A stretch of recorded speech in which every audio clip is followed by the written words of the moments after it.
आएगा जब पावर में पढ़ेंगे। पावर का आज नेक्स्ट टॉपिक है हमारे पास कंपैरिजन ऑफ कंडक्टर मटेरियल और कॉस्ट इन ओवरहेड सिस्टम। जो है हमारा कंपैरिजन करेंगे कंडक्टर मटेरियल का, कैसा मटेरियल होगा, कितना ओवर सिस्टम, कितना हमारा कॉस्ट होगा। तो देखते हैं सबसे पहले क्या है, the most common system of transmission of electrical power is 3 phase 3 wire.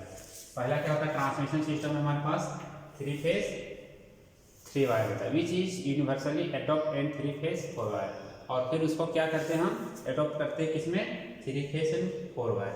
जो हमारा 4 वायर होता है एसी सिस्टम जो हमारा 4 वायर होता है वो क्या यूज होता है, हमारा एसी सिस्टम में होता है फॉर डिस्ट्रीब्यूशन। और वो क्या होता है, डिस्ट्रीब्यूशन सिस्टम में होता है। मान लो कि हम कोई भी ट्रांसमिशन सिस्टम आता है हमारा पास आता है, तो फर्स्ट क्या होता है, 3 फेज होता है, उसमें 3 ही वायर होता है। उसके बाद क्या होता है हमारे पास, उसको यूनिवर्सली एडॉप्ट करते हैं किसमें, 3 फेज 4 वायर में। इसको फिर चेंज करते हैं 3 फेज और 4 वायर में करते हैं। और जो हमारा 4 वायर होगा, जो चौथा 4 वायर जो होगा वो हमारा एसी सिस्टम में होगा। उसको हम क्या बोलते हैं, उसको उसमें किसमें होता है, डिस्ट्रीब्यूशन में होता है, ट्रांसमिशन में वो नहीं होगा। However, other system can also be used for a special purpose। और उसको फिर कहीं कहीं स्पेशल पर्पस के लिए यूज करते हैं। The different possible system of transmission are, जो हमारा कौन सा है उसको हम देखेंगे डिफरेंट पॉसिबल, किस में क्या क्या हमारे पास पॉसिबल है जो हम इसको यूज कर सकते हैं। पहला है हमारे पास DC system.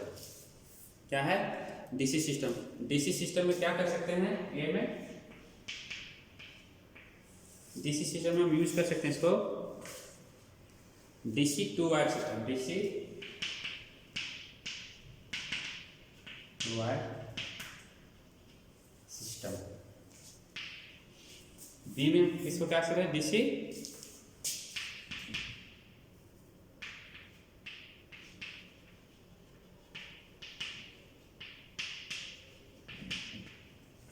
DC 3 wire system. ये किसके लिए था, डीसी सिस्टम के लिए। अब हम क्या आएंगे इसमें, एसी सिस्टम। ट्रांसमिशन क्या है, 2 टाइप का होता है, एसी डीसी। तो हम डीसी सिस्टम में देखें क्या, डीसी में कि 2 वायर सिस्टम करेंगे और डीसी 3 वायर। लेकिन आप एसी में क्या करेंगे, एसी में फर्स्ट देखते हैं हम क्या होगा, single phase 2 wire system. Single phase 2 wire system, single phase 2 wire system पहला। सेकेंड में क्या है, 3 phase 3 wire system. 3 phase 3 wire 3 phase 3 wire system. एक इसमें क्या होगा, बढ़ जाएगा, इसमें सी में क्या होगा, 3 फेज 4 वायर, 3 फेज 4 वायर से बढ़ेगा ना। इसमें क्या था हमारे पास, डीसी में था कि डीसी जो हमारा सिस्टम है, डीसी में हम जो इसको ट्रांसमिशन करेंगे वो 2 में करेंगे, 2 भाग में करेंगे। कौन सा, डीसी 2 वायर सिस्टम, और बी में था डीसी 3 वायर सिस्टम। लेकिन जस्ट एसी सिस्टम में जब इसको ट्रांसमिशन करेंगे तो सिंगल फेज 2 वायर सिस्टम करेंगे, सिंगल फेज को 2 वायर करेंगे, 2 वायर सिस्टम में करेंगे। फिर 3 फेज 3 वायर सिस्टम, 3 फेज को 3 वायर सिस्टम में करेंगे। और तीसरा हमारा 3 फेज 4 वायर में करेंगे। ये हमारा एसी के लिए था, डीसी के लिए था, ये हमारा एसी के लिए था। तो क्या कंपैरिजन था कंडक्टर मटेरियल में कि हमारा ओवरहेड सिस्टम में जो क्या कंपैरिजन है एसी और डीसी में, हमें ये देखना था।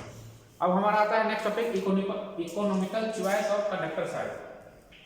इकोनॉमिकल चॉइस कि जो हमारा कंडक्टर का जो साइज होता है वो कैसा होना चाहिए, किस टाइप का होना चाहिए, उस हिसाब से हमारा क्या होता है, जो बजट होता है हमारा इकोनॉमी, उस हिसाब से क्या होता है, हमारे पास पैसे खर्च करने पड़ते हैं। अगर हम नया नया डिजाइनिंग करेंगे, ज़्यादा कॉस्टली बनाएंगे तो हमारा क्या होगा, वो ज़्यादा पैसे लगेगा उसमें।